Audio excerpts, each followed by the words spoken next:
Botika, c'est pas bien. Arrêtez de vouloir ramener la dignité du Congo qu'à la gestion de Fachi. Fachi n'a rien fait. Et là, comme côté. Zéro. Soda Zalakina, ce qui sent combien? Les dollars étaient à combien? Les dollars étaient à combien? Arrêtez de créer l'illusion numérique dans les têtes des gens. Il y a peut-être un budget à 16 milliards de dollars. Naïb Saka Batoke, 16 milliards de dollars, ils ont 16 milliards de bikoro. Lélo Naza a raison. 16 milliards de bikoro. Gouvernement comme Koluka, que des femmes n'ont pas privé par voie d'éducation nationale, ou je ne sais pas, la Banque centrale, à des femmes pour à même un fonctionnaire. Mais où sont passés les 16 milliards de dollars? Donc les 16 milliards de dollars, il y a 16 milliards, il y a des coraux. C'est vrai ça? Chaque jour, l'émission s'il vous plaît. Le peuple souffre. S'il vous plaît. Qu'au sala est l'autre côté. N'a que qu'au sala est l'autre, le peuple continue de souffrir. Même Nanzete à Lingolo, on ne mange pas tous les fruits à la même saison. Torana Tango Safu, Tango Malala. Kabila est venu. Il a fallu d'abord déblayer le terrain, chercher les semences. Au jour d'aujourd'hui, Bambu Mamususo Kabila, Alona Kibani Bakobu Kango. Et ça y était. Même si on veut tuer. Ah, on dit quand même que l'inauguration c'est ça. Mais on inaugure. Mais les premières pierres et les constructions qui sont inaugurées. Non, non, on a été que aux 8 mois-ci, au Tiezemi, au Koufipe, mais mon tomusunda beaucoup moins.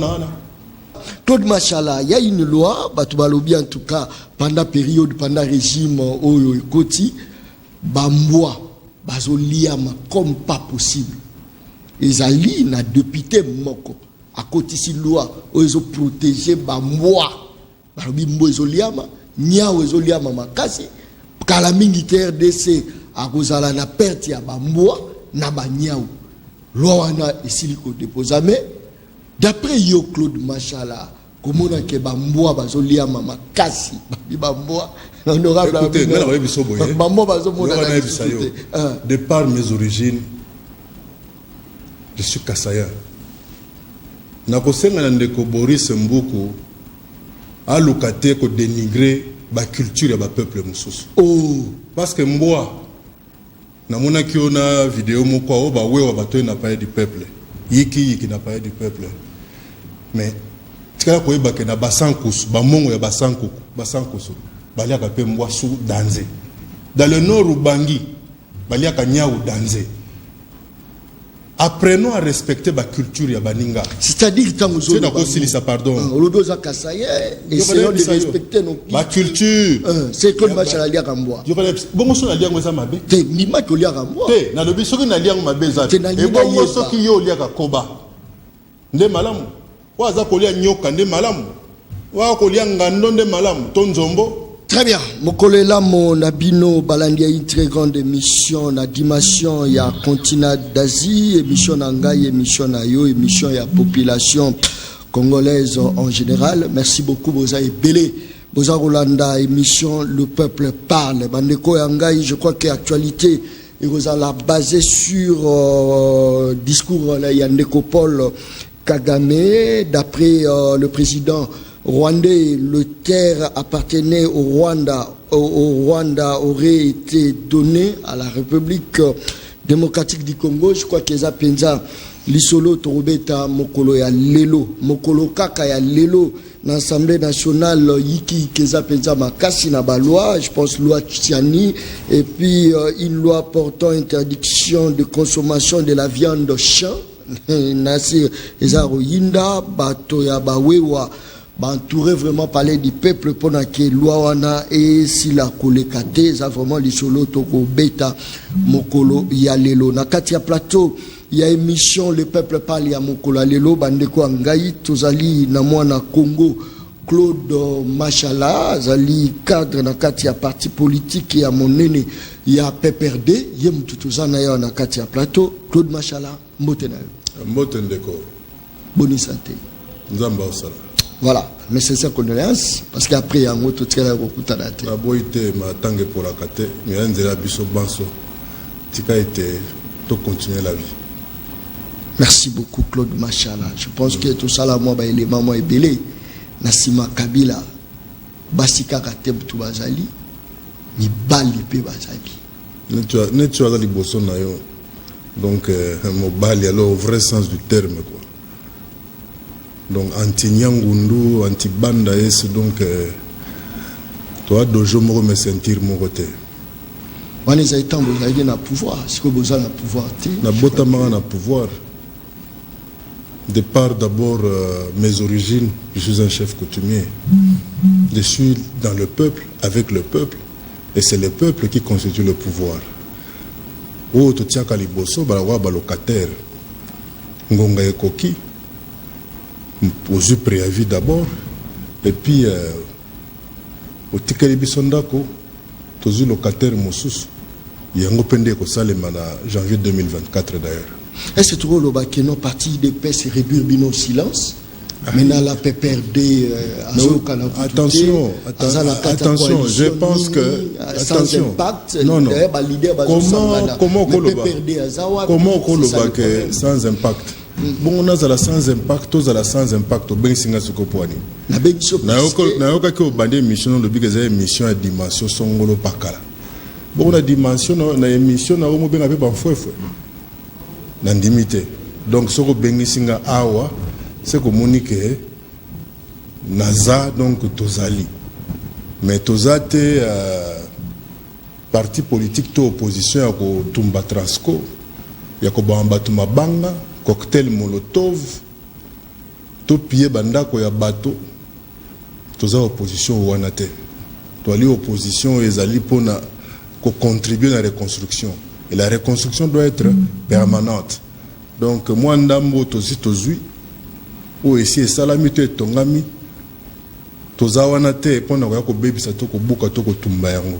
Donc eza moi autant to lança qui alternance autant tout là qui s'appelle à la face du monde, à notre peuple, ndenge tout le lenge yasika yakosa politique na mboka. Est-ce que tu vois que non PPRD na Claude Machala va se préparer à quitter pour l'opposition? Comment tout se préparer te politique politique eza le quoi les sanandembo que le meilleur gagne. Je crois qu'en 2018, au Azana continuer à Longaki, n'en déplaise à M. Kabouya qui a prétendu que Joseph Kabila Moutapé sera pouvoir. Les peuple Moutapé sera pouvoir. Donc, peuple à monaki qui était, to kene moi pembeni, to pema, bande ko baninga mosusu baya pe, bala ki soya bango maele. Mais fort malheureusement, o tozo mona. Oh, tu comme vivre. Je crois que Congolais surtout na moya lelo na mokola lelo ayebi pona nani te lisusu ko voter na mboka oyo. Yangwana monique de tous nos vœux tolingi maponami to élection salema obé dans les délais constitutionnels de façon à ce que alternance yami balé en janvier 2024 et finalement Palais du peuple, tout Sénat Nabiso et deuxième sénateur à vie. C'est tout. Claude Machala. Kabila Loba Tepani.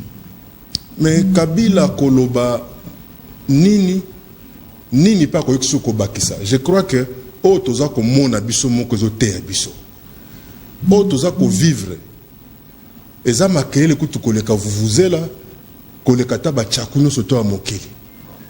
Alors Kabila siko ya ko bakisa nini? Parce que nous sommes tous aux communes. Maman bakenda kanzela wenze. Maman bakoma ba magicien to éviter ndenge ni basalaka. po yo mobali obimaki kobanda tongo ti na ndenge le 20 comme élastique boye ozongi pe na ndako okuti nzungu emataki moto ta mosu baza kozela kaka po ya na mwa mbongo mafuta kotiala madesu to mwa muta mpio dia kotiala bitekuteku mwa moteke esalami tole mokolo eleki. Donc oyo bana na biso ba oyo bakosaki bango gratuité de l'enseignement tokomi koyoka wana gratuité de l'enseignement eza na kokoso parce que mo nyonso tozokende na Bunagana ezokende na Kishishe nyonso tozokende à l'est. Oyo basi na biso balakaki bango ke kobota ofele soki kotia zemi ya pasi me bayebisi bango ke kobota ofele me ekomi na kotia zemi eza ekomi pasi kobota pe ekomi kokoso parce que mingi ekomi tokomona na bitando bike to ba télévision to na ba réseaux sociaux à chaque fois okomona mwa bato yo mikolo yo ba mibengi soki ba leader to ba papa sociaux na ba mama social o akenda ki afutaki ba facture na maternité moko boye po ba libérer basi ba kangaki bango kuna parce que depuis ba bota mbongo kofuta po ba bima ezate.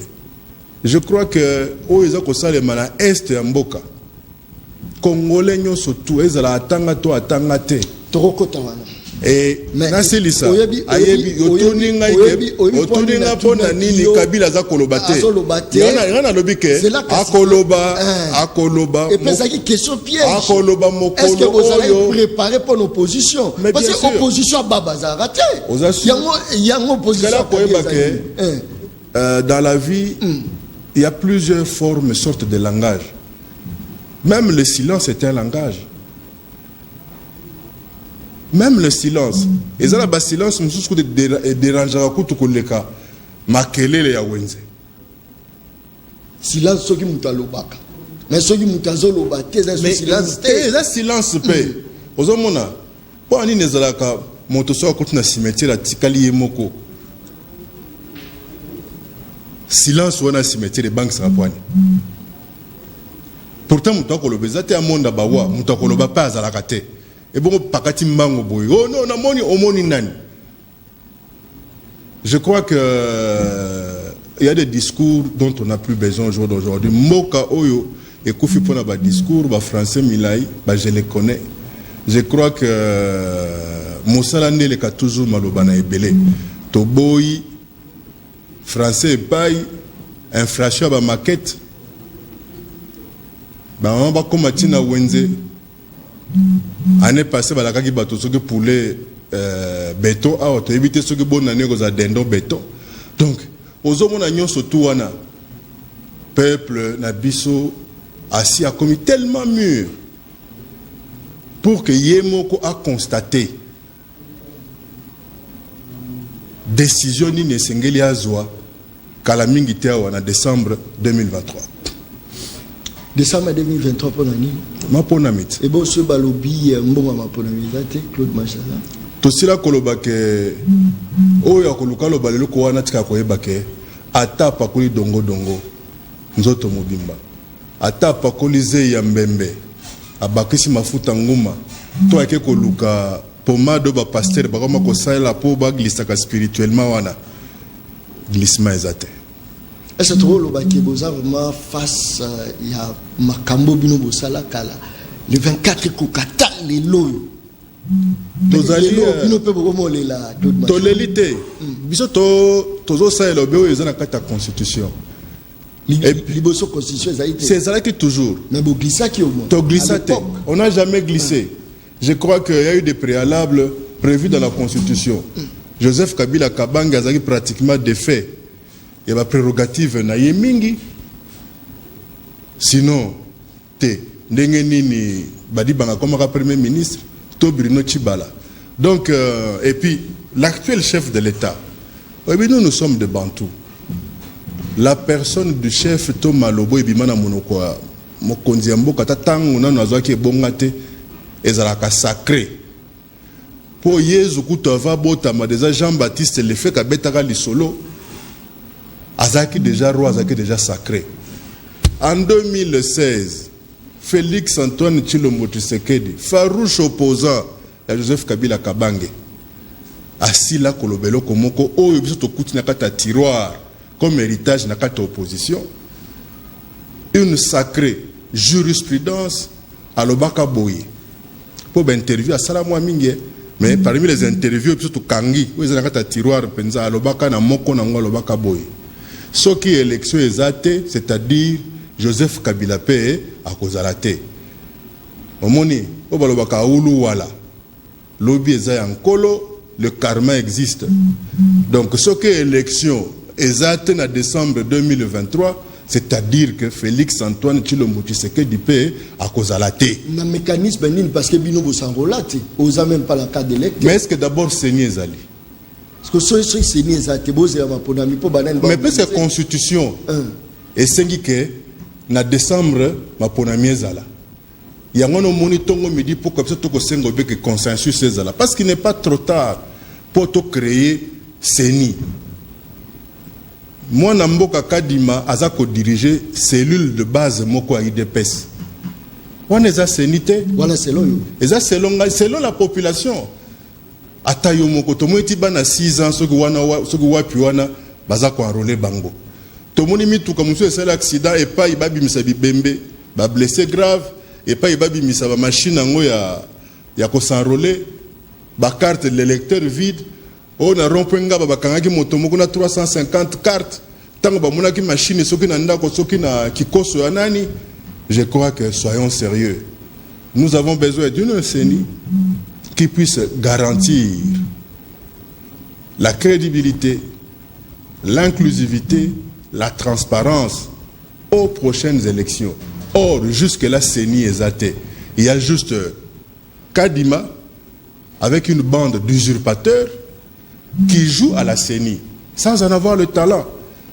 Donc, ce qu'ils font jusque-là, c'est de l'usurpation. Et même, ce qu'on dit activisme, c'est à croire qu'ils cherchent à justifier Mongo à trésor public et s'il kobima ebele, soi-disant, pour basa la soki monsala nini. Or, jusque-là, c'est Tchijengu, Libungu Toulou, et l'oko moko ezate, soi-disant, moutake ko se faire enrôler, au lieu de l'ongé bima diko sinde bimi. Donc, aux hommes, on a aventure ya bongo, et Sengeli, toi arrêter en moi à temps, qu'on se mette autour d'une table, que finalement, nous ayons une CENI. Mais est-ce que Naroyo Kolobonde boza osé la dialogue tout boza osé na bi consensus autour s'il vous plaît mais batunyo so bakimi bino neti banani bale atundu bazate tuzomona ba mende batutu presque botie kaka yona kabila s'il vous plaît s'il vous plaît olobi batonyo so tout baké s'il vous plaît s'il vous plaît totikali siko kala na banyama tikala koyeba ke kala na émission na yo ça fait 2 ans. Il serait important qu'autour de nos leaders, qu'on puisse organiser une sorte de voirie. L'insalubrité de Bosoto est à son comble. Bosoto est qui autour, il y a des leaders autour de la continent. Kaka ndenge jantiningo bilalobaki awa kini bopeto. Ata bopeto ontoza komona te esengela ki pe autour to esengeli autour ya ba leader na biso ba konzi na biso to sala pe to ko benga politique bopeto pour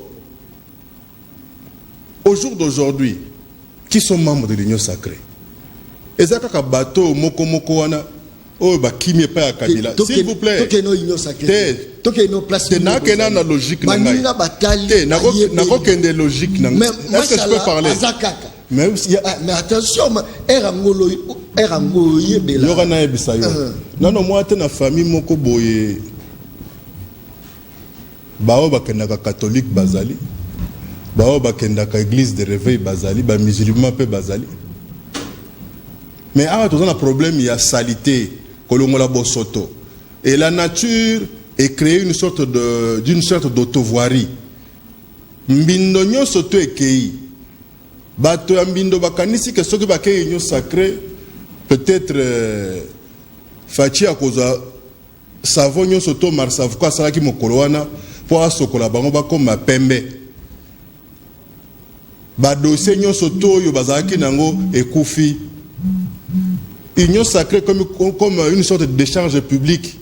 Pour tout le monde a un camion hôtel de ville là où le côté biloko na ba fulu union surtout na ba commune et makaona chango kuna la décharge publique où la ville à Kisasa.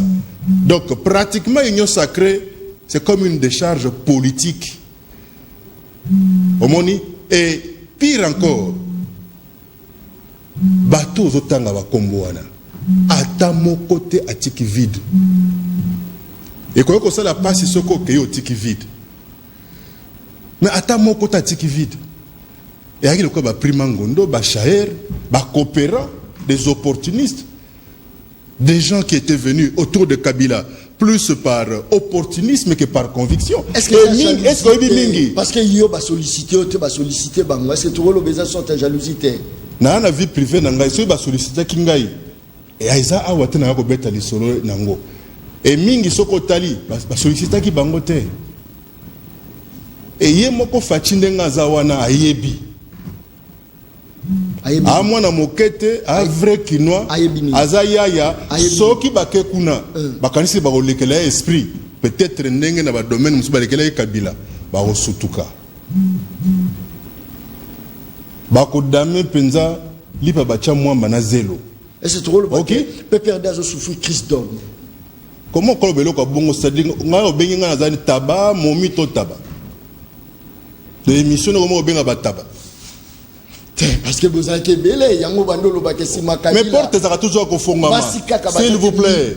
Biso porte ezali ya ko fongama za na entrée to la sortie. Combien de personnes droit d'entrée et belé ya ko sakanate. Mais tangelanga iko belé. Tangelanga iko. Na ino tamola kongo mobi na elo liste na émission moi to ko zo tamso mikolo zomia na tanga ba kombo. Parce que bino botika kakola kozwaka bo se référer na bateau bazaka créé par des ordonnances présidentielles. Bon, là, un leader, le gars, fils Moukoko.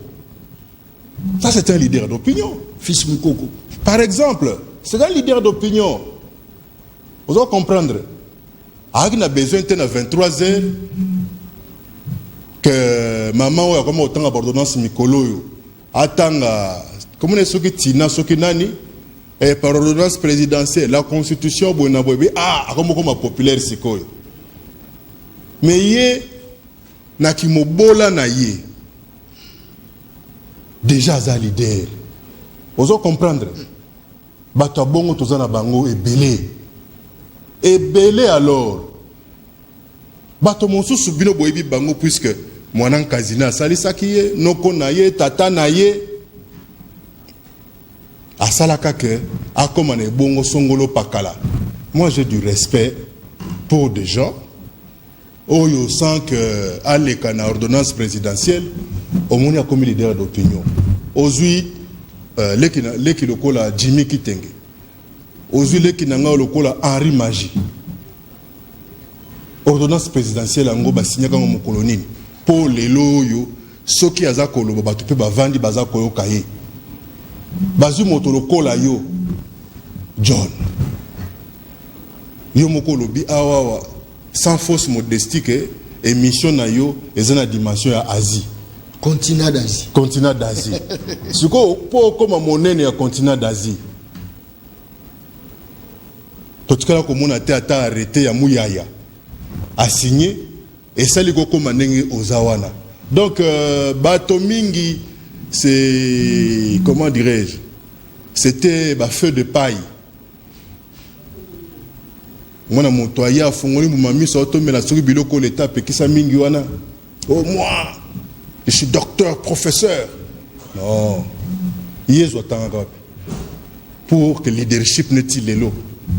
Endi mama. Simon qui m'a tanga. Pour que tire l'eau, leadership naye.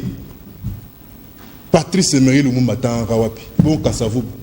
Donc, Kyo, tant aux Oloba, qui est nos souffrances aux populations, au monde. Tout le monde n'a pas passé peuple. Au Kolo Babongote, John, on a continué à campus dans les années 80. Bakangi, cuisine centrale, en 82. Bissonde Batouabani, Tobani Badjokol, dans campus. Soya et les Nyama. tolaela bama ya lobo to kabaïda, c'est-à-dire comme Matalikola Babisto Benga Thompson wana. Il y avait des amis baouti intérieur ceux qui congé ko kipso to ke ba palais bango ba tikeli bala ba cave ba au moins na campus okuti mutu akolia badi na nguba, c'est-à-dire pasi ezelo kwa sikate pasi ezelo côté où bandi ya tsela 20 ans. Mais je pense que avec Kabila on est sorti d'un trou. Et moi quand comme qui déjà na position ya ko banambango, mais fort malheureusement tozongisima. Mais vous avez pas la capacité à vous kendisango mbangu to ya kosisa misère pendant 18 ans misère s'il vous plaît. Mais moto s'il vous plaît, moto a béli pendant 32 ans. Soki bokone komi kolongwana nzoto akana besoin attendre moko ya rééducation. Tolobité en 4 ans. Exacto bali moi si samedi, lundi coucher matana singa. To yeloba guérisseur anga ba lobaka sanye pasuka. Verre pasuka. Moi na lela te. Mais en 4 ans, dites-moi, quelle est la stratégie qui a été mise en place? À part de la propagande, faire du shopping, Kozolokuta comme mode de gestion écolo, Tongo midi poko toko kobe masolo ba millions oye bungi et millions ngo ya franc congolais obé à dollar.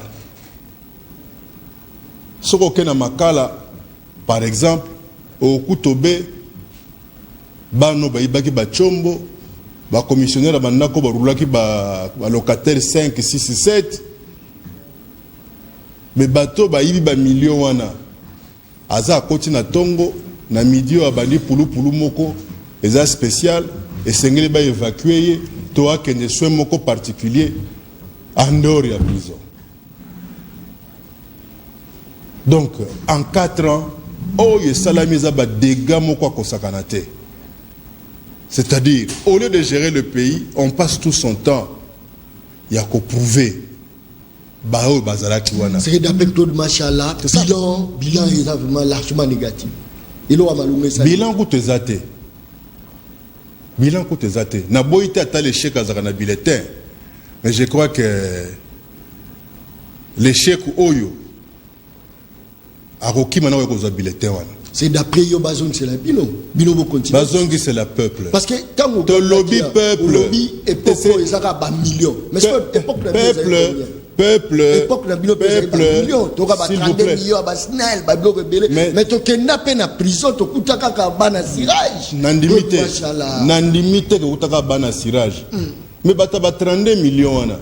Ba mususu bango ba kene union sacrée.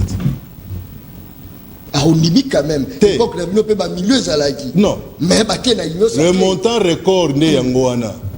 Bana union sacrée. Tika bakende ba no sokola bango po tobo senatali solo wana. Heureusement que tozo battre la rétroviseur. Tozo poussana mais tozo tale sika to outi. Claude Machala. C'est ça quoi. Sur les lots ba pesibino bokondi. Baerek nino bosala qui na pouvoir na bino akala o boko bongisa pour vous pesa les meilleurs de vous-même parce que c'est vrai. Tant que vous avez géré, moi, je vais vous faute exacte. Si on est en opposition, Claude Machala, la Kabila, va monter place, bah, Reza, la Canyon, soit. Sauf que vous avez pouvoir. Bah, Nino, vous savez que vous avez bon salelo. Je crois que nous sommes dans une année électorale. Ça fait partie de la stratégie Nabiso. Et ce n'est pas sur la place publique. Oh, on a une liste et Bérer Rwanda. Ah oui, mais parce que. Mais quand vous avez les belés qu'on non, s'il vous plaît. Bérer les angité. Nabi est belé qu'on les kate.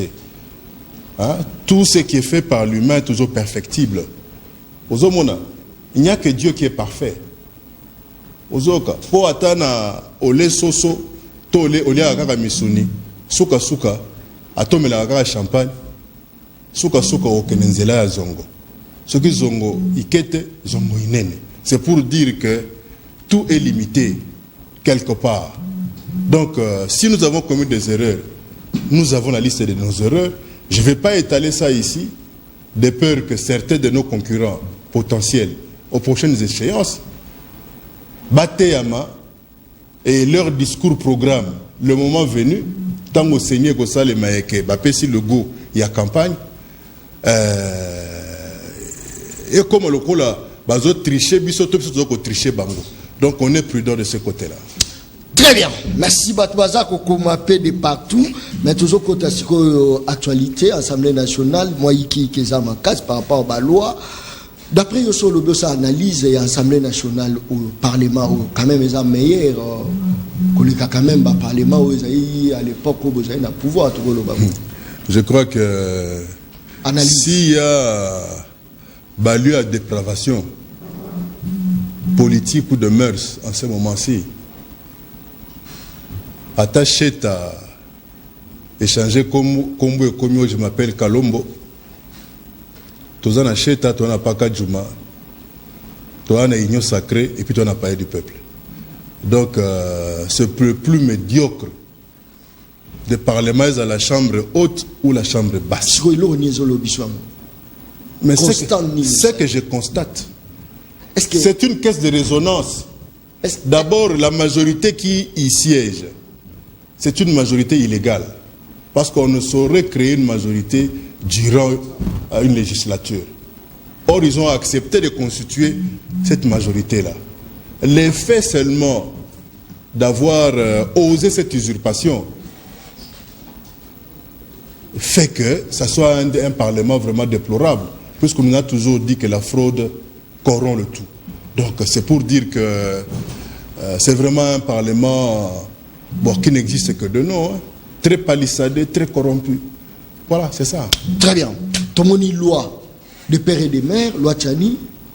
Tomoni une loi portant sur interdiction de la consommation de viande et de chien.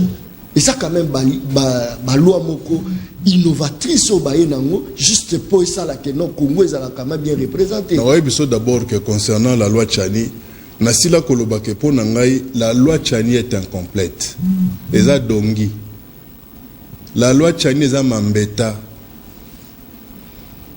La loi Tchani doit être améliorée, c'est-à-dire ne peut occuper des fonctions de souveraineté que tout celui qui est congolais, des parents et des grands-parents. Oh. C'est-à-dire, papa Botio aza congolais, maman Botio aza congolaise, côté abo tata na yo, koko na bino ya mwasi, pe ya mobali baza ba congolais, côté abo mama na yo, koko na bino ya mwasi pe ya mobali baza ba congolais. Donc complétons la loi comme ça. Pourquoi je le dis? La République démocratique du Congo a en tout et pour tout 9 voisins plus l'océan Atlantique. Okokende na luozi okuta mabota muso ezali ke koko ya mwasi bakunda na Braza, Congo Braza. Koko ya mobali bakundie na Congo Kinshasa, vice versa. Toke na ba Congo bangole basuka kaka dans les cataractes te bayati awawa na district zaka semi rural quoi district net ya Funa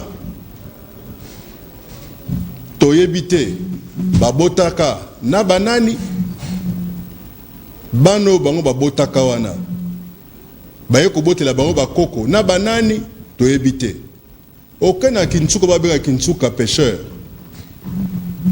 ezalaki mboka ya ba pêcheur Lari, donc Balari à Congo Brazzaville. Si le premier ministre Tchombe a causé la décision qu'expulsé dans les années 64 je crois. Bano Balari babotaka kuna na bao bakatsaka na bango tango babengana ka bango toyebite Tokei dans le nord Ubangi. Il y a des gens qui ont des cousins de belles familles, bakoko, bakokolo, bazana bangi, ils sont dans la fonction publique.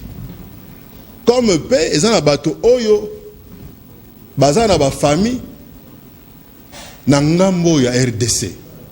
Et aux yeux comme ça, ba frontière na biso nyonso. Donc, ce qui te lingi vraiment te protéger écolo, n'est pas baza kolobakeno, des pères et des mères qui protègent ka écolo. Allons plus loin.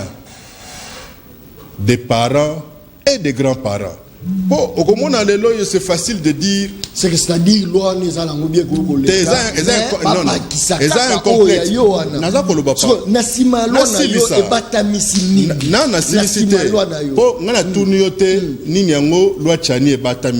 zelanga na silisa na maloba na ngai koza presete po na ibe sikolingo koma toko koma wana tolingi za la claire de la population. D'abord na tiaka Caroline tete nazakobe mwindo ndengo Auguste Kabuya za mwindo wana batena biso yango wana donc tika ngai na komati na samaile za moto na ngai ozoyoka. Alors tongo midi poko tokoyoka o les Rwandais nous ont infiltrés. Bakadio Shaeleki lobi atoyoki o ba Rwandais moko tala esika est ezali bayeko bimela na terrasse na palais de marbre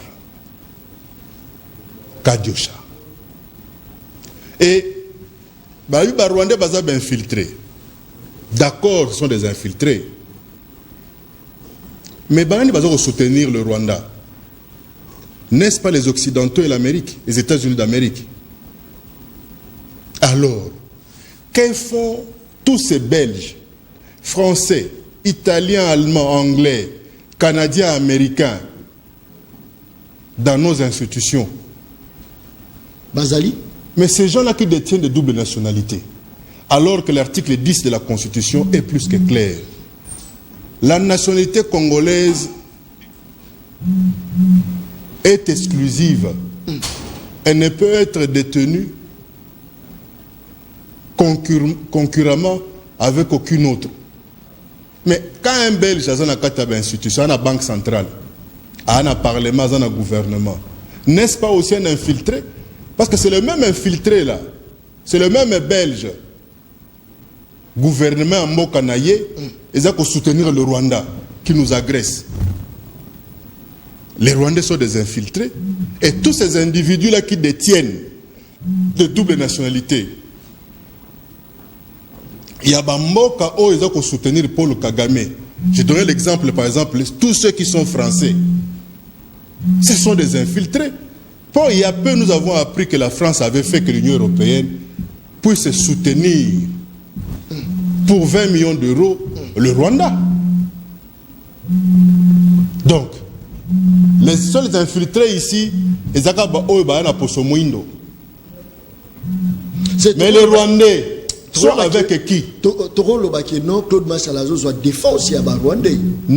C'est le trop pesa. Na bateau baza au Lobakeno. Rwandais ezali régime Kabila. Rwandais, ce sont des petits esprits. Un esprit de moineau. Ça, c'est un esprit de moineau. Sous Kabila, le Rwanda était notre voisin, non? Et nous avions défait les M23 en 2013. N'est-ce pas? Mais comment les M23 au jour d'aujourd'hui renaître? Et dire que le régime Oyo et la question est un stade du 20 martyr Awa, Yonani, Oboya Kagame.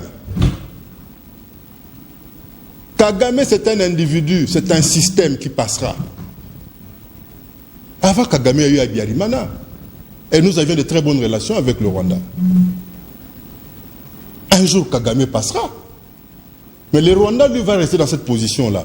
Pour nous, il est question, il y a... Une fois.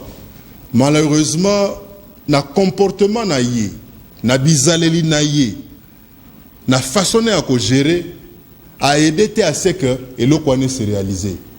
Il demanda à ce que nous puissions mettre nos divergences, nos différends de côté, pour que unis nous soyons à même, non seulement de foutre l'ennemi dehors, mais de faire redécoller. comme il se doit, est totalement notre souveraineté, notre dignité, notre intégrité. Mais Yemoko Saïla qui a voté.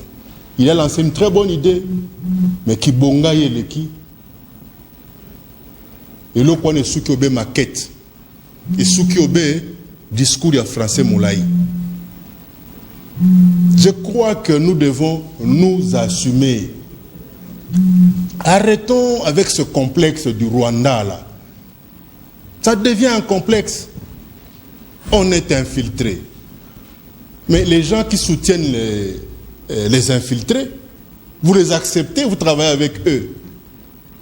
Dieu seul le sait, ceux qui étaient peut-être que Boutou-Moï, c'est belges, français, autrichiens, anglais et autres, qui sont dans nos entreprises publiques, qui sont à la Banque centrale, dans nos institutions. Bah, ça a des fois des informations sensibles dans le gouvernement, dans le Bangowana. Oyo, le gouvernement n'a pas besoin de transmettre ce que na partenaire na bango Paul Kagame. Mais est-ce que tout le monde me dit pourquoi? Elle a toujours une attitude belliqueuse. Tout ce que le a se permettre ya kolobake eza na biteni ya mabele ou ezalaki ya Rwanda. C'est de la propagande. Ils pensent peut-être que la RDC est tellement devenue faible que alors qu'on profite si par exemple il y a présence. Faible. Excuse-moi, vous devez vous gêner. Apprenez à être reconnaissant. Pourquoi une ingratitude pareille? Et surtout, il y a des médias, papa Nangaï. Non, c'est de l'ingratitude. Non, parce que en 2013, en 2000, non. Oh, Yambala, oh, Eleki. En 2013, tout le monde a Sultani Makenga. Et Yemba Kutu, la Mamou nationale Chalamwana, a gagné à lobby. Oh, Mobali, Mbango Koleka Mboloko, a Kimia Bossani na Ekoti.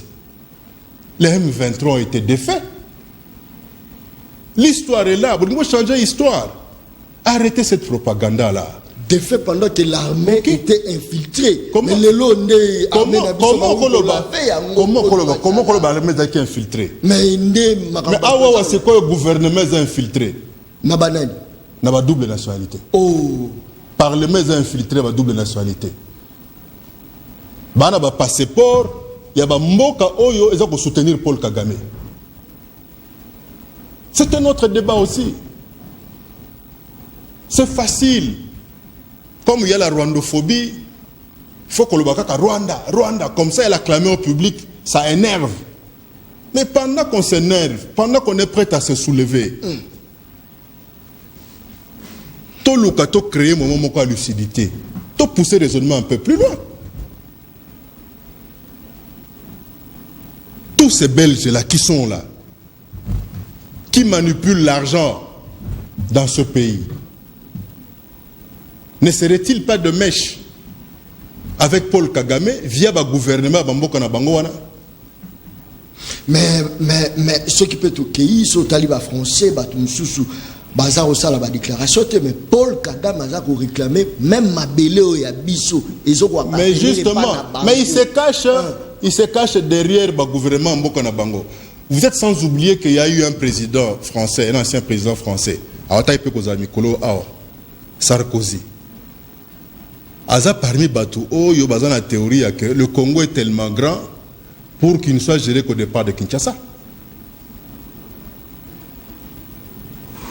Il y a peu, l'ambassadeur américain au Conseil de sécurité des Nations Unies, au lieu de condamner Paul Kagame et son gouvernement, il a préféré s'en prendre au gouvernement congolais à qui il reprocherait de soutenir des FDLR. Mais FDLR, c'est depuis 1994. Bah, comment on a âge nini? Bazan a été nini? 1994, c'est-à-dire à peu près, ça fait 30 ans. Et ils sont toujours très actifs.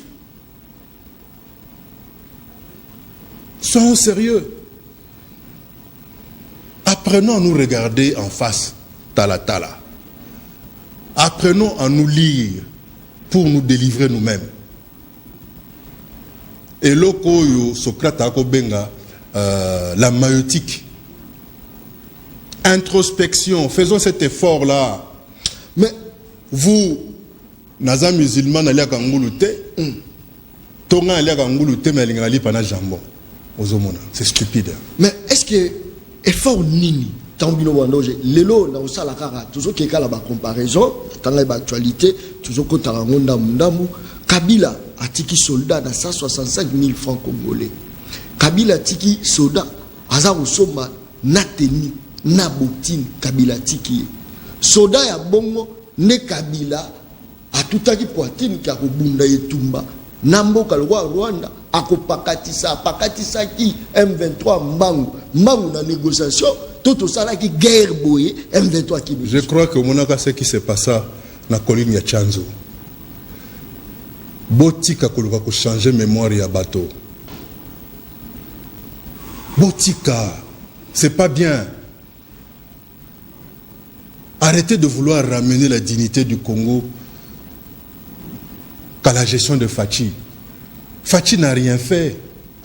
Et là, comme côté. Zéro. Soda Zalakina, ce qui sent combien? Les dollars étaient à combien? Les dollars étaient à combien? Arrêtez de créer l'illusion numérique dans les têtes des gens. Il y a peut-être budget à 16 milliards de dollars.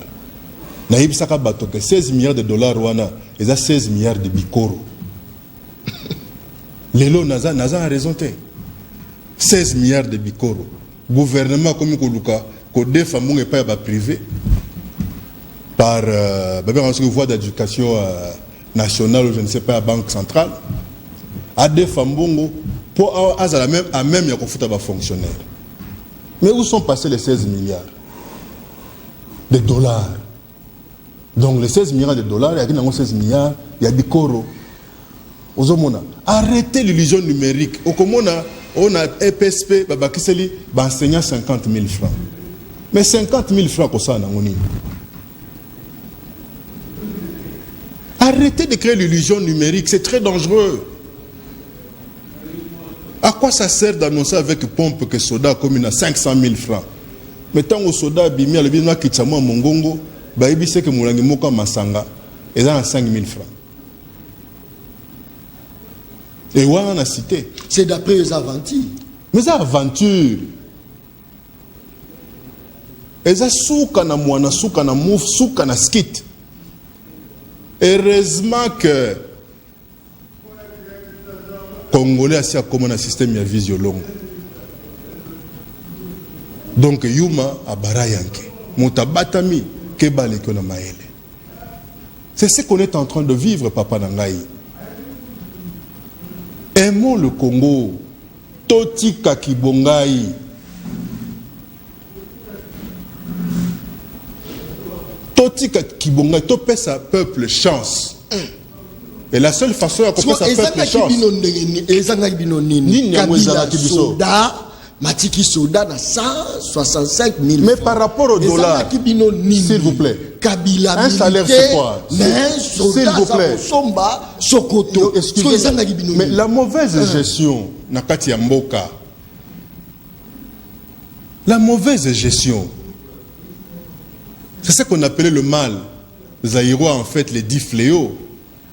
Et vous allez voir que Kabila vers la fin a regretté que il n'a pas pu changer l'homme zaïrois en congolais. Parce que même ceux qui sont aux affaires aujourd'hui, la plupart, c'est la progéniture moboutiste. La plupart, ce sont ces mikilistes au Bamoussoussou, quand on a mikiliwana, on a pas boutique, monsieur Zarakate. On a pas montre, Zarakate. On a pas la Weston, Zarakate. Donc, non pas pour bâtir terrasse na gisenso, non pas pour éroser si la namonga fula, ton angafani, mais y a pour tant à bêti donc forme, donc il était comment? Mais il était comment? Ozo le kala rompengaba, ero tan nenge rompengaba za yakoinda. Comment n'a pas ma tété? Au monde nenge bande konanga chango bako kita makolo. Na Kisasa awa est-ce que vous que nombre de corbières et le nombre d'ambulances na ville à Kinshasa awa nombre de camions ou ya ba brasserie ou que na ko livrer bok et le nombre d'ambulances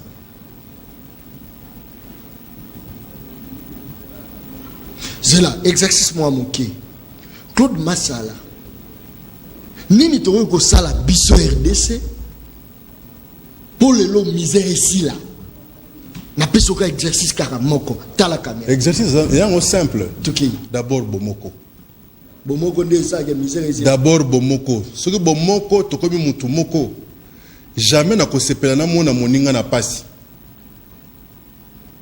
puisque ye zangai ngana za ye ndenge tokoki kokende wenze moko ndenge mpe tokokotaka wese moko bomoko d'abord tolinga Congo totika kibongai lolendo ya kazaka totika lolendo ya kazaka eleki okomona moto na supermarché yena mwasi na ye bakoti na garde corps atondisi bakadi akomi na caisse afuti ntango mosusu $2000 batie champagne batie biloko nyonso to okosimagine babimi baembarke biloko wana ekomi na ndako bana misala ya ndako baye bazwi bakotisi nyonso na ndako me ekomi ntango garde wana esengeli azonga epa na ye bazwi 4000 francs bapesi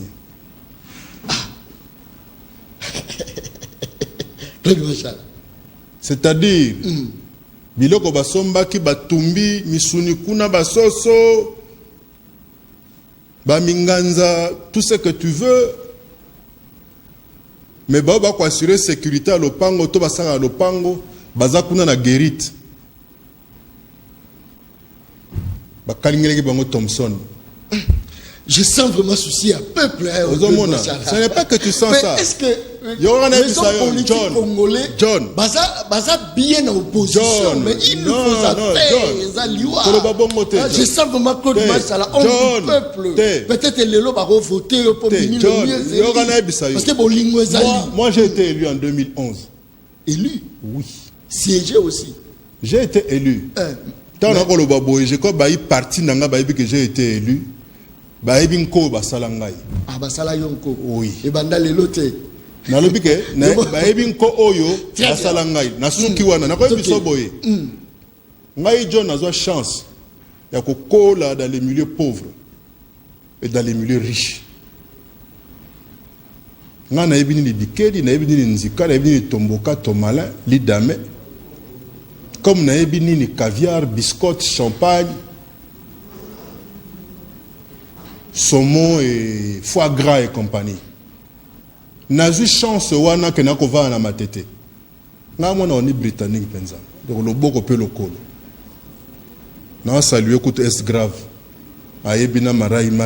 Baebi wana la matete. Wana ebe marai azaki grand boxeur. Wana bisayo. Est-ce que bige ils ont une intimidation.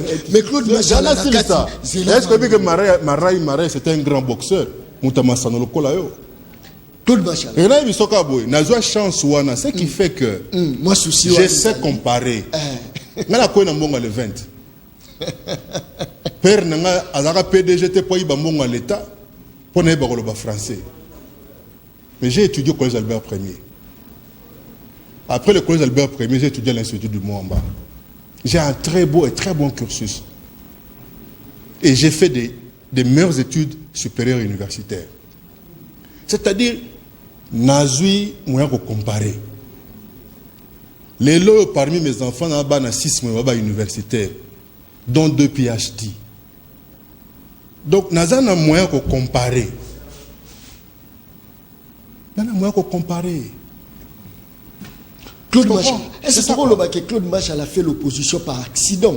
Ce qui lelo penda ezali qui musala ezana ngo Claude Macharoza na opposant pour la population. Ce lelo sur la population, c'est parce que Claude Machala a la chômage. Je crois que j'ai toujours été, s'il vous plaît, j'ai toujours été avec le peuple. Depuis que tu me connais, depuis Kabila, mon discours n'a pas changé. Depuis Kabila, on dit que le peuple a souffert. C'est vrai ça. Chaque jour, s'il vous plaît, le peuple souffre. S'il vous plaît, qu'au sala est l'autre côté. N'a que qu'au sala est l'autre, le peuple continue de souffrir. Même dans les états lingolo, on ne mange pas tous les fruits à la même saison. Tango Safu, Tango Malala. Kabila est venu. Il a fallu d'abord déblayer le terrain, chercher les semences. Au jour d'aujourd'hui, Bambu Mamususo Kabila, Alona Kibani Bakobu Kango. Et ça y était. Même si on veut tuer. Ah, on dit quand même que l'inauguration c'est ça. Mais on inaugure. Mais les premières pierres et les constructions, qui sont inaugurées. Non, non, on a été que aux 8 mois-ci, au Tiezemi, au Koufipe, mais mon tomusunda bokoli mwana na. Le quoi ya bokoli mwana na ba changer mwana na Aden. Ozomona. Dana bisoka kaboye. Kabila yaki asali o esengela ke salema. Atiki mbongo na banque centrale, atiki ba chantier ça et là. Atiki dollar na niveau yo yebi. Atika ki Congo ya bitendité, ya dongité, Congo ya mobimba. Lelo Congo comme ki zoba zoba. Et comme on a comme esika boy teri na mboka na bino moko, il faut permission ou ta Kampala et ou ta Nairobi ou ta Luanda. Alors que nous avons un gouvernement censé être fort au départ de Kinshasa.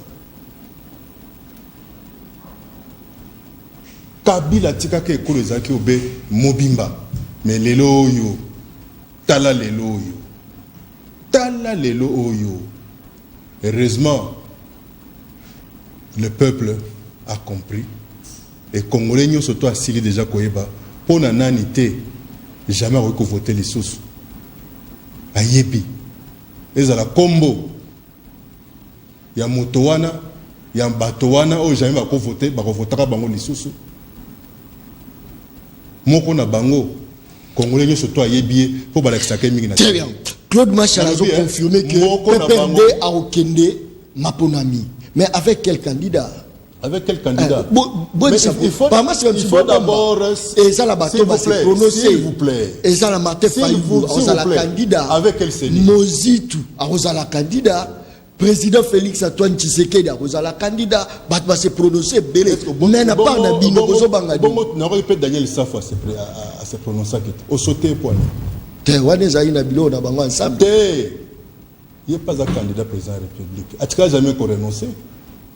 À sa Congolais, il a tous ses droits, intacts en plus. Bissotoko se prononcer en ce moment-ci parce que c'est une exaté. On n'aimerait pas se laisser embarquer par les aventures de la bande à Kadima. Et ce dernier, qui d'ailleurs est à la tête d'une cellule de base de l'UDPS. Toi, membre de l'UDPS, c'est ça la vérité. Même Bandeko est dans le Lubumbashi. Au qui a communiqué au final, que c'est niais à la reconstituer. Que la loi électorale soit revue. Parce que on va comprendre que malgré que na erreur, il y a un mouvement, ils se sont retrouvés dans une bêtise qui risquait de cautionner une supercherie, une fraude. Il n'est pas trop tard. Il n'est pas trop tard. C'est Bino Bozo Senga, il faut bien revoir en haut. Voilà, très bien. Merci. Petit à petit, toujours qui est dans Richard Asalinga Moisine, très bien. De Richard Toza recité déjà. Claude Machala, il y a une loi, Batubalobi en tout cas, pendant période, pendant régime Oyo Koti, Bamboa, Bazoliama, comme pas possible. Ezali na député Moko, à côté de la loi, ils ont protégé Bamboa, Balobi Mbo Ezoliama, Nia Ezoliama Makasi, Kalamingi TRDC, à cause de la perte ya Bamboa, na Banyao. Loi wana esiliko déposame. D'après yo Claude Machala, comment on a que Bamboa bazolia mama kasi, Bamboa honorable. Écoutez, Bamboa bazomona de par mes origines, je suis Kassaya. Nakosenga ndeko Boris Mbuku a lokate ko dénigrer ba culture ya ba peuple mususu. Oh, parce que Mboa na mona ki ona vidéo moko o ba wewa bato na paye du peuple. Yiki n'a pas du peuple. Mais tika ko yeba ke na basankusu ba mongo ya basankusu balia ka pe Mboa sou danze. Dans le nord Ubangi balia ka nya ou danze. Apprenons à respecter la culture ya baninga. C'est-à-dire que c'est d'accord si ça pardon. Olodoza Kasaye essayons de respecter nos la culture. C'est Claude Machala lia Kamboa. Bongo so na lia ngweza mabe. Te ni ma ko lia Kamboa. Te na lobi soki na lia mabe za. E bongo soki yo lia ka koba. Nde malamu. Wa za ko lia nyoka nde malamu.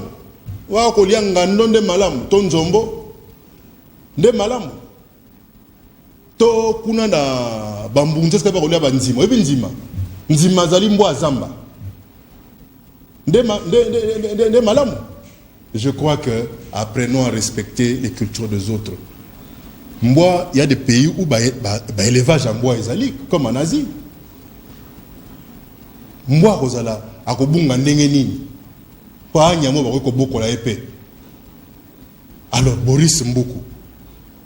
Ce que tu le dis que non, bino na bandundu botika koliaka mindindi na misili pour te montrer que la faune aux abords des rivières, des cours d'eau dans le bandundu est menacée.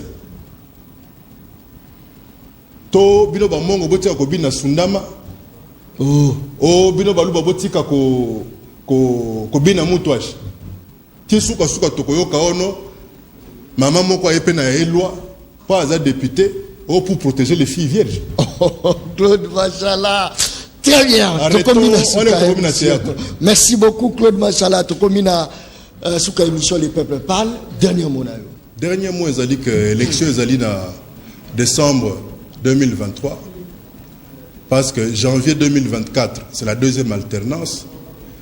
Janvier 2024, tu peux prouver à la face du monde que démocratiquement, Congo et Koli, pour tu as chance, il y a deuxième sénateur à vie. Et Kabila za eloko kolobate o toza komona biso moko na miso za koteya peza koloba na biso. Pour le reste, je crois que Félix Antoine Tshilombo Tshisekedi, farouche opposant à Joseph Kabila en 2016-2017, alors que le mosusu pa moto à lobby, je ne sais pas comprendre comment un peuple peut chercher à donner encore 5 ans na moto za ko nyokola ye ko faire souffrir ye azoko crétiniser ye. Je crois que maloba ya motuya ebima na monoko ya mokonzi ya mboka le oyo tozane lelo esengé to respecter yango ndenge pa lobaki ke na 2016 que soki élection et kozalate, c'est-à-dire Joseph Kabila pe a kozalate tozongi si lobe maloba wana. Merci. Soki élection ezalité, cela veut dire que yépé a kozalate. Très bien. Kakana sinalobaka émission angeza baleno balen baliaka ina mukulu moko te baliaka ina mundambo toyambela ibino mwana Congo Claude Machala. Je pense que na yende tobeti penza ba actualité moi mingi. Merci beaucoup na régie tozalaki na Richard en vous dit à Sima qui vraiment régie na Kitoko na pesi. Merci na ba cameraman nyonso ba assistant biso. Merci na AG 2T bato nyonso tout di pro na pesi mbote place tout la ndi biso kozanga te bo s'abonner na chaîne YouTube Le Peuple Parle TV officiel ou s'abonner ba émission za ba actualité za penza moi ebele tokutani mokolo ezoya. Merci et bye. Merci.